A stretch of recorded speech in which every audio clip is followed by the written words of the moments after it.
Before the cosmos, before energy, before matter, there was a state so absolute our language struggles to describe it. Nothing. This is not empty space. Empty space is a thing. This was the absolute absence of anything at all.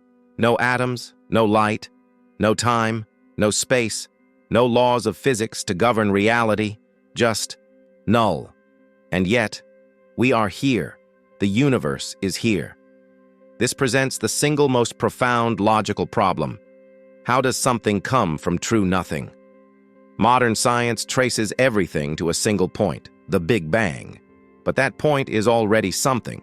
The haunting question is, what was before that?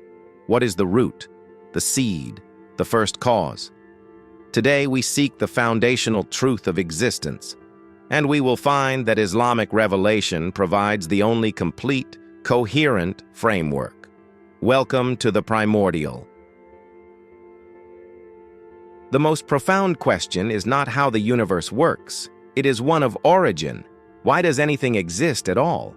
We can study a masterpiece painting in detail, the brush strokes, the chemistry of the paint, but that analysis never answers. Who was the painter? What was their intention? Our universe is a masterpiece of staggering complexity. We can describe how it works, but we are left with the metaphysical who and why. Science describes the what after the beginning. Philosophy speculates on the why. Mythology imagines stories. But only a worldview addressing 5 pillars can claim to offer complete truth. Origin, causality, consciousness and design, purpose, the metaphysical dimension. Most systems address 1 or 2, then falter. Islam is different. It begins with a foundational declaration. He is the first and the last, the manifest and the hidden, and he is, of all things, knowing. Today we will examine the limits of science, the noble attempts of ancient philosophy, and the logical dead ends of modern atheism. Then we will build the Islamic explanation. You will see it is not merely a belief, it is the only rationally necessary conclusion. Modern cosmology is clear. Our universe had a definite beginning, the Big Bang. But here is the intellectual honesty. Science hits a fundamental, impassable wall when asking what caused the beginning. Why? First, time itself began. Before implies a prior moment in time. If time originated at the Big Bang, asking what was before is meaningless. It is like asking what is north of the North Pole. Second, physics breaks down. Our equations describe the universe within certain conditions. At the initial singularity, these laws yield nonsense. The very framework for a theory requires pre-existing parameters that themselves came into being at that moment. Leading cosmologists admit this. Alexander Vilenkin stated, "All the evidence we have says that the universe had a beginning. Science's great achievement is proving the universe is not eternal. Its great admission is it cannot explain why it began." This leaves a powerful logical axiom. Whatever begins to exist must have a cause. The universe began to exist. Therefore, the universe must have a cause. This cause cannot be part of the universe. It cannot be subject to time. It cannot be material. It must be timeless, immaterial, and unimaginably powerful. Science brings us to the threshold. To cross it, we must engage metaphysics. For millennia, the finest human intellects grappled with this puzzle using pure reason. The Greek philosophers sought a first cause. Aristotle reasoned to an unmoved mover, but it was impersonal. It did not will or create. It cannot explain why a contingent universe exists now as opposed to never. Vedic traditions speak of endless cycles, but this faces the logical flaw of infinite regress. If each cycle is caused by a previous one, stretching back forever, you never arrive at a true beginning. An infinite series of dependent causes can never produce a present effect. Ancient mythologies begin with gods emerging from primordial chaos. But chaos is already something. Where did it come from? These are narratives of organization, not true creation from nothing. The core problems they all fail to solve. The problem of infinite regress. A chain cannot be actually infinite in the past. It must terminate. The problem of contingency. Everything we see could either exist or not exist. Why does any of it exist? There must be a necessary being whose existence is essential. The problem of intention. The universe is ordered and specific.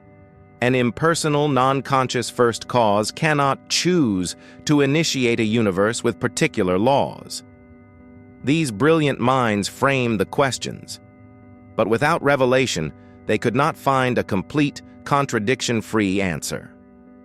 Islam enters as a clear revelation from the Creator about creation. It begins with the absolute oneness of God. Say, He is Allah, the One. Let us reconstruct reality logically from this first principle. Step 1. Look at the universe. Everything is contingent. Its existence depends on something else. If everything were merely contingent, then there was a time when nothing existed. You would never find a reason for existence to start. Therefore, for anything to exist, there must be one being whose existence is necessary. Not possible, but necessary. Its non-existence is impossible. This is Allah. Step 2. We deduce its attributes. It is eternal. It cannot have a beginning. It is uncaused and self-sufficient. It is immutable and outside time. Time is a created dimension. It is all-powerful, having created all from nothing. It is all-knowing, as the universe shows intricate design. It has will. The existence of this specific universe, among infinite possibilities, indicates a deliberate choice. Step 3. The act of creation. Creation is ex nihilo, from nothing, originator of the heavens and the earth. He called it into being by His command. This solves infinite regress. The chain begins with a single volitional act. His command is only when He intends a thing that He says to it, be, and it is. Step 4. This explains design and consciousness. The universe is finely tuned. The Creator who willed it also willed its intricate order. Our consciousness, our ability to reason, reflects an attribute of the Creator, the wise, the knowing. Step 5. The who created God? Objection misunderstands. The question only applies to things that begin. The necessary existent does not begin. It is eternal. Asking for its cause is a category error. Step 6. Logic demands oneness. If there were two necessary beings, they would have to differ. That difference would make one deficient. True absolute power can only reside in a singular entity. The Islamic model is watertight. 1. Everything that begins has a cause. 2. The universe began. 3. Therefore, the universe has a cause. 4. This cause must be uncaused, eternal, non-material, timeless, powerful, knowing, and willing. 5. The only coherent description is the one God of Islamic revelation. Modern atheistic thought proposes models to avoid a creator. Let's examine them. The quantum fluctuation model. The universe popped from a quantum vacuum. But the quantum vacuum is not nothing. It is a law-governed physical state. Where do those laws come from? You have not explained the framework itself. The multiverse hypothesis. Our universe is one lucky bubble in a vast multiverse. This magnifies the problem. If one universe needs a cause, an infinite ensemble needs a cause. What generates the bubbles? It requires its own laws and initial conditions. It is also unfalsifiable, a metaphysical belief with no evidence. The eternal cyclic universe. The universe bounces forever. Physics disagrees. The second law of thermodynamics states entropy always increases. You cannot have an infinite past of increasing cycles, or we'd have reached maximum entropy an infinite time ago. We haven't. The past is finite. The brute fact assertion. The universe just is. This is the abandonment of reason. Science seeks explanations. To declare existence itself as an inexplicable brute fact is intellectual surrender. It answers nothing. The Islamic position stands firm. It engages the full reality, the physical universe, and the logical necessities that underpin it. Atheistic models smuggle in the very things that need explaining, laws, fields, beginnings, and call them brute facts. Islam provides the only consistent brute fact, the necessary existent. Remarkably, the Quran, revealed over 1400 years ago, contains descriptions that resonate with modern cosmology. It is He who created the heavens and the earth in truth. He says, "Be," and it is. This is creation from nothing.